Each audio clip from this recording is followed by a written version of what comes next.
Ang bait daw po nung nag-serve sa kanila. Wow. Tapos binibigyan pa po nila ng tip. Hindi po nila alam ako po yun.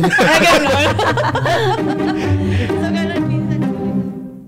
So, hindi basta-basta magpatakbo ng business. Pero ano yung parang pinakamasayang part ng pagbibusiness? Yung pinakamasayang part po, bukod po sa pera, yung nakakatulong po kayo sa iba. Yung nakapagbigay kayo ng trabaho sa iba. Dati po kasi goal ko, gusto ko mag-working student pero hindi ako nakaganon. So ngayon po na may business na kami ni Mrs., ako na pinakapagbigay ng trabaho dun sa mga nag-aaral. Sa ngayon po may nakagraduate na 2. Wow. Palakpak naman. Masarap sa pakiramdam Opo, yan. sarap. So, paano nyo po hinahandle ka, partner, yung mga customer complaints o yung mga difficult situation po pagdating po sa negosyo?